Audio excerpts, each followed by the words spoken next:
Assalamualaikum warahmatullahi wabarakatuh. Halo teman-teman semuanya, balik lagi nih di channel Otak Kencer. Kali ini kita mau kupas tuntas lagi mengenai FRSKB untuk semua guru pedagogik. Soal studi kasus bagian kedua. Yo, simak terus videonya. Soal nomor 1. Di sekolah, seorang guru menuliskan beberapa aturan seperti dilarang menginjak rumput dan mencoret-coret meja. Hal ini merupakan pembiasaan kepada peserta didik agar berkembang kecerdasan A. Naturalis, B. Kinestetis, C. Visual spasial, D. Verbal linguistik, E. Logis matematis. Kira-kira yang mana nih teman-teman? Nanti seperti biasa videonya bisa teman-teman pause ya sesuai dengan kebutuhan. Oke, udah dapat? Yaps, betul banget yang A, naturalis. Pembahasannya, pembelajaran di kelas yang mengembangkan kecerdasan naturalis adalah yang pertama, jalan-jalan di alam terbuka. Cara ini untuk menguatkan materi yang akan dipelajari untuk semua mata pelajaran. Misalnya nih, untuk melukiskan perjuangan pahlawan, mempelajari pertumbuhan dan cuaca. Yang kedua, melihat keluar jendela untuk mengurangi kebosanan peserta didik di kelas. Metode ini dapat dilakukan oleh guru dengan observasi di luar kelas, melakukan pengamatan dan mencatat hasilnya. Yang ketiga, eco-studi. Strategi ini mengintegrasikan kepedulian peserta didik pada kelangsungan bumi untuk semua mata pelajaran. Misalnya, tidak menginjak rumput, tidak membuang sampah sembarangan. Jadi jelas ya teman-teman, jawabannya berarti yang A, naturalis. Sampai di sini, oke, bisa dipahami kan ya? Kita lanjut lagi ke studi kasus yang kedua. Seorang guru ingin mengetahui kemampuan siswa dalam mengatur dan mengelola perbedaan pendapat ketika dilakukan diskusi kelompok. Guru tersebut membuat lembar daftar cek atau checklist dalam bentuk skala yang harus diisikan oleh siswa untuk menilai teman kelompoknya. Jenis penilaian otentik holistik yang dapat dipilih oleh guru tersebut yaitu A. Penilaian kinerja, B. Penilaian proyek, C. Penilaian portofolio, D. Pertanyaan terbuka, E. Penilaian diri. Kira-kira jenis penilaiannya apa? Yaps, betul banget yang A. Penilaian kinerja. Pembahasannya, penilaian kinerja sering nih disebut sebagai penilaian unjuk kerja atau performance assessment. Bentuk penilaian ini digunakan untuk mengukur status kemampuan peserta didik berdasarkan hasil kerja dari suatu tugas. Pada penilaian kinerja, peserta didik diminta untuk mendemonstrasikan tugas belajar tertentu dengan maksud agar peserta didik mengaplikasikan pengetahuan dan keterampilan yang dimilikinya. Instrumen yang dapat digunakan untuk merekam hasil belajar pada penilaian kinerja ini antara lain daftar cek atau checklist, catatan anekdot atau narasi, skala penilaian. Makanya jelas nih, tadi di soal dia bilang kan ya, guru tersebut membuat lembar daftar cek dalam bentuk skala yang harus diisikan oleh siswa. Berarti jenis penilaiannya adalah yang A, penilaian kinerja. Gitu ya. Lanjut lagi, kita ke studi kasus yang ketiga. Kita masih di penilaian. Jika guru memberikan penugasan kepada siswa yang bertujuan untuk mengukur kemampuan dalam menghasilkan karya tertentu dan dilakukan secara berkelompok, maka jenis penilaian otentik yang tepat adalah A. Penilaian kinerja, B. Penilaian portofolio, C. Penilaian proyek, D. Penilaian jurnal, E. Penilaian diri. Kira-kira yang mana nih kalau yang ini?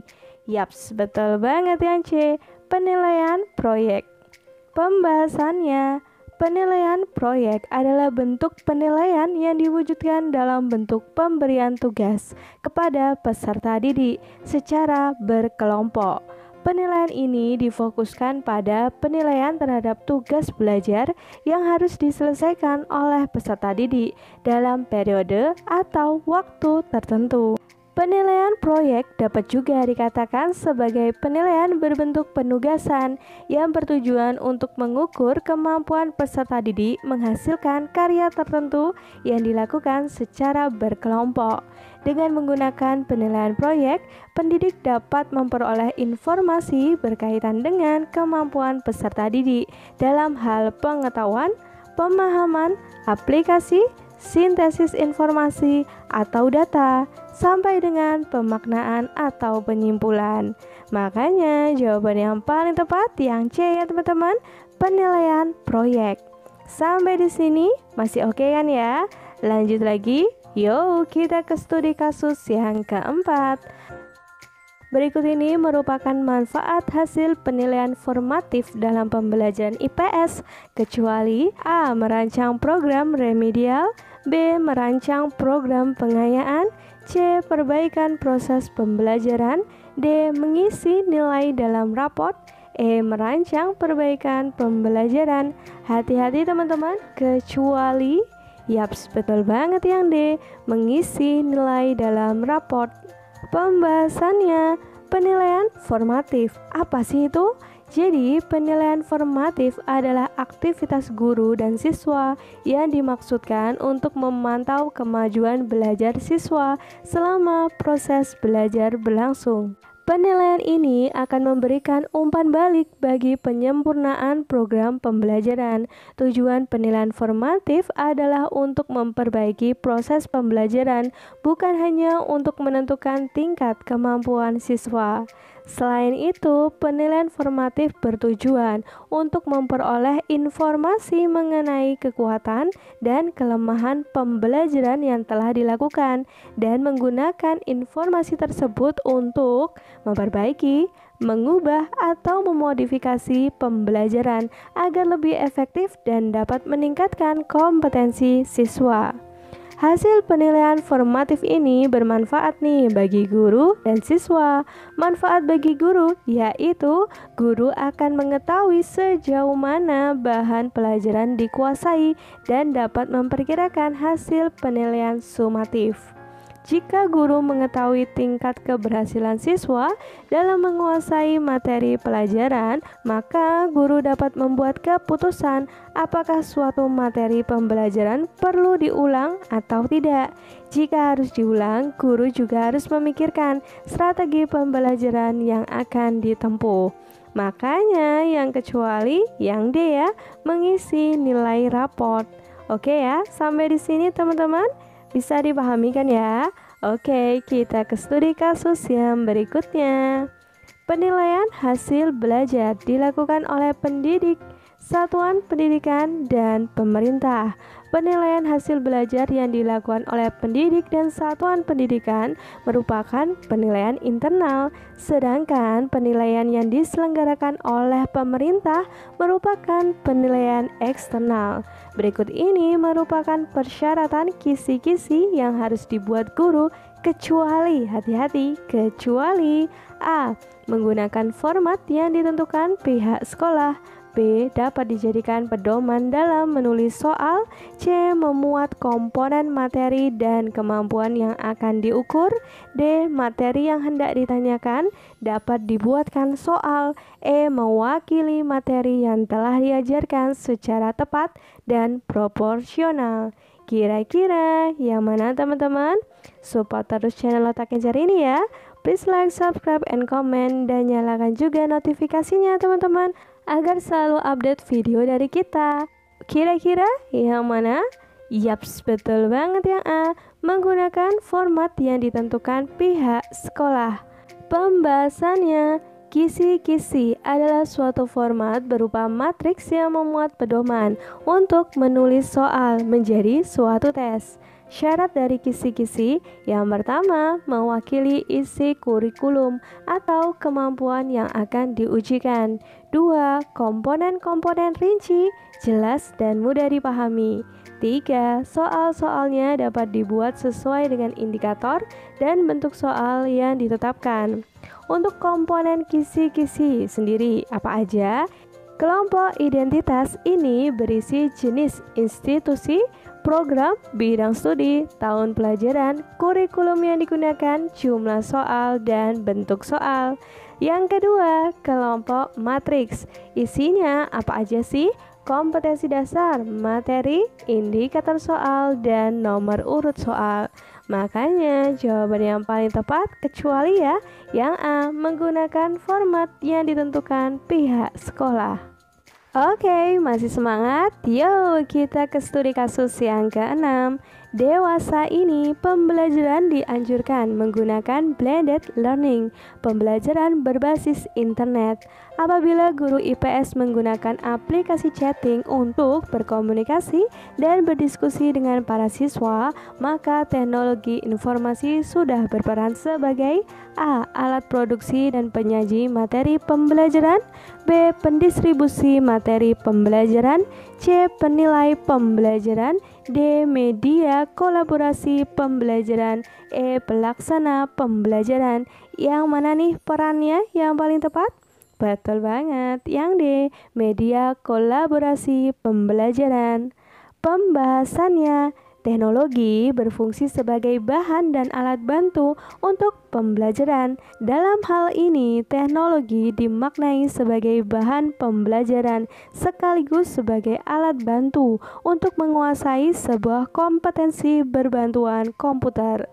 Dalam hal ini, posisi teknologi tidak ubahnya sebagai guru yang berfungsi sebagai fasilitator, motivator, transmitter, dan evaluator. Makanya jelas ya perannya berarti yang D, media kolaborasi pembelajaran. Sampai di sini, mantap. Yuk kita lanjut lagi ke studi kasus yang nomor 7. Pak Rudi dan Bu Nani mengajar IPA di SMP Harapan Bangsa yang merupakan sekolah adiwiyata. Sebagai sekolah yang termasuk kategori berwawasan dan berpeduli lingkungan hidup, di SMP tersebut terdapat kebun sekolah yang hijau, koleksi tanaman obat, wastafel tempat cuci tangan di depan setiap kelas, bak sampah, biopori untuk resapan air, serta ada rumah kaca berisi berbagai tanaman. Pak Rudi akan mengajar IPA siswa kelas 9 untuk membuat produk daur ulang limbah yang bermanfaat bagi kehidupan. Agar metode project based learning yang Pak Rudi terapkan berhasil dengan baik, maka langkah pertama yang harus dilakukan Pak Rudi adalah option A, menugaskan siswa mengidentifikasi beragam limbah di sekolah. B, menugaskan siswa memfokuskan pada limbah kertas atau plastik. C, menetapkan jenis produk daur ulang yang akan dibuat. D, membuat jadwal alokasi waktu pembuatan produk. Option E, mempresentasikan hasil karya daur ulang limbah. Kira-kira langkah pertamanya apa teman-teman? Coba? Yaps, betul banget. Yang A, menugaskan siswa mengidentifikasi beragam limbah di sekolah. Pembahasannya merujuk pada sintaks model pembelajaran project based learning, yaitu yang pertama, menentukan pertanyaan mendasar seperti membuat produk apa terkait limbah yang ada di sekolah. Jadi sebelum menentukan produk yang akan dibuat, siswa itu perlu mengidentifikasi limbah yang ada di sekolah tersebut. Yang kedua, merancang rencana proyek. Yang ketiga, menyusun jadwal membuat proyek. Yang keempat, memonitor kemajuan proyek. Yang kelima, menguji proses dan hasil belajar. Dan yang terakhir, mengevaluasi pengalaman membuat proyek. Yang ditanya tadi kan langkah pertama gitu ya. Berarti yang paling tepat yang A, menugaskan siswa mengidentifikasi beragam limbah di sekolah. Oke ya, bisa dipahami? Oke, kita ke soal yang terakhir teman-teman untuk studi kasus ini. Kita coba ya. Pembelajaran pada materi gaya. Dengan kompetensi dasar menyajikan hasil penyelidikan tentang pengaruh gaya terhadap gerak benda memiliki tujuan, siswa dapat menyelidiki pengaruh gaya terhadap gerak benda dengan prosedur yang benar. Manakah di antara strategi-strategi berikut yang paling tepat untuk mencapai tujuan tersebut? Option A, menjelaskan pengaruh gaya terhadap gerak benda yang dilengkapi dengan contoh, kemudian siswa diminta mengerjakan soal-soal latihan secara berkelompok. B, meminta siswa berdiskusi secara berkelompok untuk menjawab soal-soal tentang pengaruh gaya terhadap gerak benda. Kemudian hasil diskusi dipresentasikan. Option C, secara berkelompok siswa belajar mengatasi masalah-masalah pengaruh gaya terhadap gerak benda dalam kehidupan sehari-hari. Yang D, siswa melakukan kegiatan eksperimen untuk menyelidiki pengaruh gaya terhadap gerak benda, diskusi hasil penyelidikan, dan penyajian hasil diskusi atau presentasi. E, membentuk kelompok ahli yang bertugas menyelidiki pengaruh gaya terhadap gerak benda dari berbagai literatur. Kemudian, kelompok ahli menjelaskan hasil penyelidikannya kepada kelompok asal masing-masing. Dan selanjutnya, setiap kelompok presentasi. Kira-kira strategi yang paling tepat yang mana, teman-teman? Yaps, betul banget. Yang D, siswa melakukan kegiatan eksperimen untuk menyelidiki pengaruh gaya terhadap gerak benda, diskusi hasil penyelidikan, dan penyajian hasil diskusi atau presentasi. Pembahasannya, tujuan pembelajaran menginginkan siswa melakukan kegiatan penyelidikan. Guru memfasilitasi belajar siswa untuk melakukan kegiatan eksperimen untuk menyelidiki pengaruh gaya terhadap gerak benda. Sebelum melakukan eksperimen, diperlukan persiapan eksperimen, termasuk kegiatan identifikasi hasil-hasil kerja gaya dalam kehidupan sehari-hari, agar siswa tergiring ke dalam konteks yang diinginkan. Selanjutnya, siswa diminta melakukan eksperimen berdasarkan LKPD yang tersedia. Makanya jelas ya, jawabannya berarti yang D. Siswa melakukan kegiatan eksperimen untuk menyelidiki pengaruh gaya terhadap gerak benda, diskusi hasil penyelidikan, dan penyajian hasil diskusi atau presentasi.